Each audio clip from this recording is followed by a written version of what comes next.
De 3 mois après le début de la session extraordinaire inaugurale organisée conformément à l'article 114 de la Constitution. Ces dysfonctionnements étant entretenus à dessein par les bureaux provisoires jusqu'à cette date du 8 mai 2024, la dynamique surveillance exige sans délai l'élection et l'installation du bureau définitif afin de permettre à l'Assemblée nationale de joindre ses efforts à ceux de son Excellence Monsieur le Président de la République et chef de l'État, Félix Antoine Tshisekedi Tshilombo, qui fait face au défi de l'insécurité grandissante qui sévit dans la partie est du pays sous la complicité du Rwanda, du M23, du AFC de Corneille Nangaa et de certains pays membres de la communauté internationale. Faut-il rappeler aux membres du bureau provisoire que l'article 25 de notre règlement intérieur dispose que dans les 5 jours de la notification de l'arrêt de conformité du règlement intérieur par la Cour constitutionnelle, l'Assemblée nationale procède à la constitution de son bureau définitif en tenant compte de la configuration politique à son sein, de la représentation équitable de la femme et des provinces. Eu égard à la violation intentionnelle de notre règlement intérieur, la dynamique surveillance se réserve au nom et pour l'intérêt du peuple le droit d'entreprendre des actions légales et démocratiques contre le bureau provisoire en délai 72 heures, dans le cas où le processus de l'élection et l'installation du bureau définitif ne se poursuivraient pas. Fait à Kinshasa le 8 mai 2024, en annexe la liste de co-signataires. Je vous remercie. Tout le monde au Congo est convaincu que l'argent qu'on donne ne va pas dans ce que vous appelez construction des routes ou des ponts, faire tout ce qui est intérêt national. Donc il y a la corruption, c'est ça? Ah oui, elle est à une échelle jamais vue dans le monde, dans l'histoire de l'humanité. Et si vous êtes élu, qu'est-ce que vous ferez de mieux? Mais je commençais par une chose la plus simple, c'est de construire un État. Il y a un État quand il y a cette sécurité et juridique et physique, quand il y a la paix, quand il y a le travail, quand il y a des hôpitaux. Les seuls hôpitaux que nous avons, ce sont ceux que les Belges ont laissés en 1960. Donc quand il y a des routes de serve agricoles pour que les paysans n'aillent pas tous dans les villes et restent chez eux, parce que les routes peuvent les amener à écouler leurs marchandises sur le marché. Mais la corruption que vous dénoncez, elle existe depuis l'époque Mobutu. Est-ce qu'elle n'est pas rentrée dans la culture de beaucoup de Congolais? Est-ce que vraiment vous pourrez la combattre? Non, pas du tout. Quand j'étais élu Premier ministre, dès le jour même, tous ceux qui avaient les biens de l'État ont rendu les biens de l'État à l'État. C'est pour vous dire que quand l'exemple vient d'en haut, les gens suivent. Mais quand la corruption commence d'en haut, alors comment voulez-vous qu'elle puisse ne pas avoir lieu? Parce que justement, les poissons commencent par pourrir par la tête.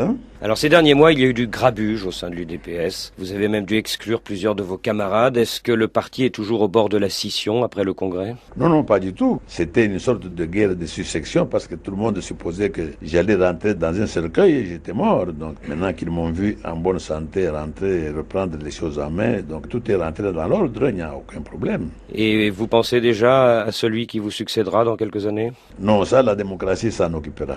Certains disent que vous pensez à votre fils, Félix. Mais pas nécessairement. C'est un garçon qui a toujours aimé la politique. Je ne peux pas l'empêcher de le faire. Si la démocratie le choisit, je ne peux pas m'opposer. Mais si la démocratie ne le choisit pas, je n'en ferai pas un problème. Donc c'est les militants qui décideront. Absolument. La Commission électorale nationale indépendante, CENI, a publié le lundi 6 mai 2024 la liste des candidats gouverneurs et vice-gouverneurs dans la province de Mai-Ndombe.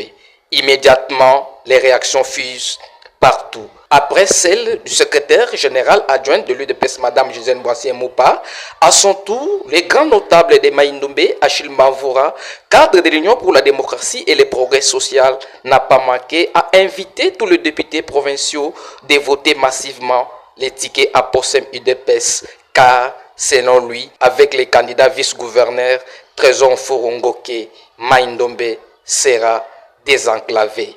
Chers honorables députés provinciaux de Maïdoum, je vous invite à travers ces messages de pouvoir voter massivement les tickets à Bossèlement et l'EPS pour placer notre président fédéral, Trésor Nfulou Ngoke, comme vice-gouverneur de Maïdoum.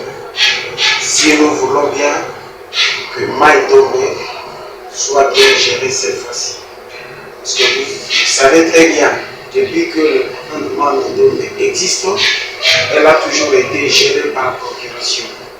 Les mentors sont à Kinshasa et celui qui est là, c'est un valet, un vassal, mais quelqu'un qui travaille et il va puiser dans les recettes de Maïdoum pour venir servir le mentor ici à Kinshasa.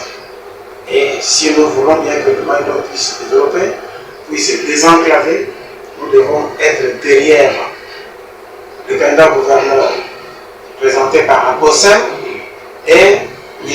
Trésor Nfulou Ngoke présenté par l'UDPS. De son côté, la base de l'UDPS, Rond-Point Kaouka, a imploré aux autorités du parti présidentiel, notamment les secrétaires généraux, les sénateurs Augustin Kabouya, à s'impliquer personnellement pour la réussite totale du ticket à Bossem UDPS.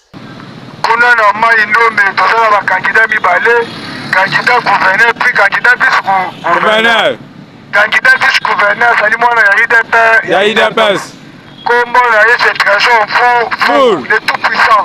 Toujours. C'est un président fédéral. Donc, ça va plaire. En soutenant Fatih Béton de près et de loin. Oui. Na bandundu Fatih au présidence. Na pouvoir, na le tukana ko sababu wana. Ceux qui besoin ça pour notre Trésor Nfulou. Avant de signer le secrétaire général Augustin Kabouya. Béton. Mars. Pas s'impliquer dans ma campagne Trésor Nfulou. Il faut pas service gouverneur. A noter que le rendez-vous est donc pris pour le 26 mai 2024 à l'Assemblée provinciale de Maïndombe.